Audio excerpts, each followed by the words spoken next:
मैं पहले सबसे पहले अरविंद केजरीवाल पे आना चाहता हूँ कि केजरीवाल जिस तरीके से अपने आप को दिखाते हैं, ढीला ढाला शर्ट पहनते हैं और शर्ट को बाहर रखते हैं, लोगों को क्या दिखाना चाहते हैं? सच में अरविंद केजरीवाल वैसे हैं, या जैसे आप कह रही हैं कि वहां पे अनशन पे बैठे थे, खीरा खा रहे थे, नारियल पानी पी रहे थे? क्या है, क्यों पहनते हैं ऐसे ढीले ढाले कपड़े? क्या मकसद उसके पीछे? ये तो दुनिया जानती है। और अगर सच में ऐसे होते तो आप क्यों शीश महल बनाते? 70 करोड़ का क्यों इस्तेमाल करते? क्यों इतने चालाकी से 10 करोड़ से कम के टेंडर्स पास कराते? कोई कहानी है?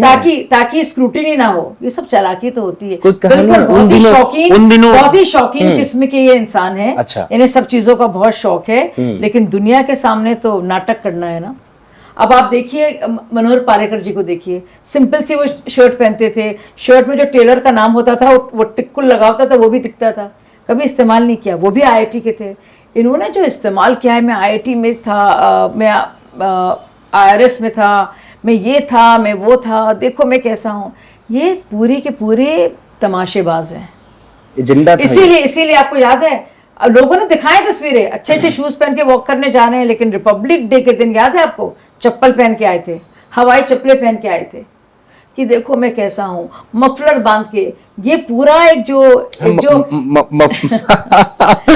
मफलर पे तो बड़ी कहानियां हैं। मफलर के पीछे क्या कहानी है अरविंद केजरीवाल के? जितना वो आम आदमी से रिलेट करने के लिए आम आदमी बनेंगे या उसका पाखंड करेंगे, तो उनको लगता था उससे फायदा होगा।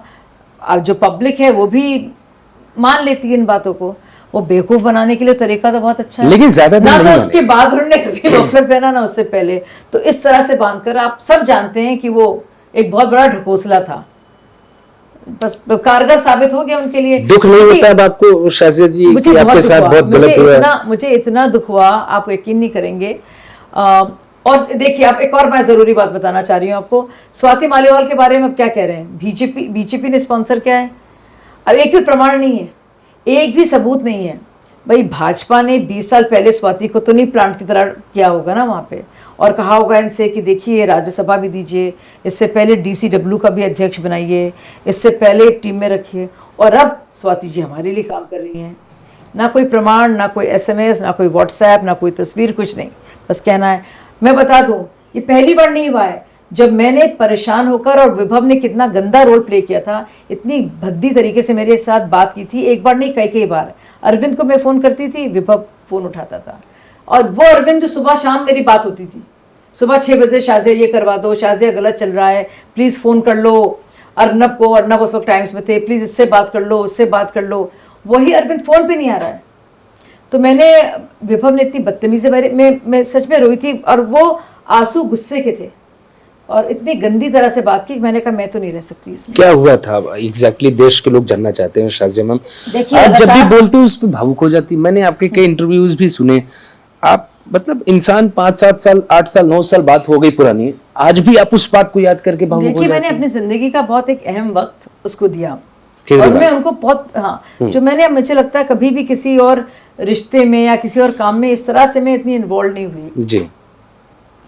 तो लगता है कि एक तरह से लगता है कि बहुत ठगा हुआ महसूस करती हूँ, लगता है बहुत बड़ी बेवकूफ़ बन गई। और इन लोगों ने इतनी गंदगी और इतनी बदतमीजी की। आर के पुरम से मुझे तो लड़ने का शौक ही नहीं था, मैं तो सिर्फ हेल्प करती थी काम में, और मैं टीवी में हमेशा रही थी, ना ही मुझे टीवी में आने का शौक था। मैं मनीष सिसोदिया की तरह नहीं थी कि जहाँ पे भी अन्ना हो अरविंद तो अपना सर डाल दो।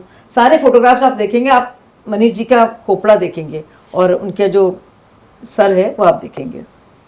तो मेरा तो ऐसा कभी रहा नहीं था, मैं ऑलरेडी टीवी से थी। तो उन्होंने कहा कि मनीष सिसोदिया और शाजिया का नाम होना चाहिए पहले। तो पहले जो 2 नाम हुए थे वो मनीष सिसोदिया के थे और शाजिया इल्मी के थे।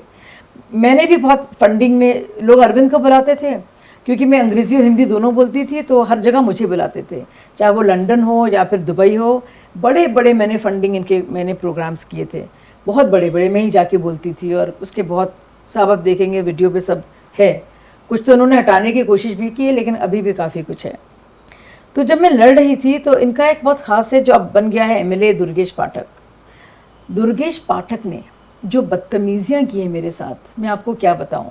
जब इनको लगने लगा ना, हम लोग निर्भया आंदोलन हुआ, निर्भया आंदोलन में भी मैं गई थी सबसे पहले एम्स, जब निर्भया की जो ऑपरेशन करके जब डॉक्टर्स आए थे तो मैं चुपचाप कोने में बैठी थी। जो एम्स के डायरेक्टर थे, जो पीआरओ थे, बोले आप चुपचाप बैठ जाइएगा, हम राजनीति नहीं करना चाहते, आप क्योंकि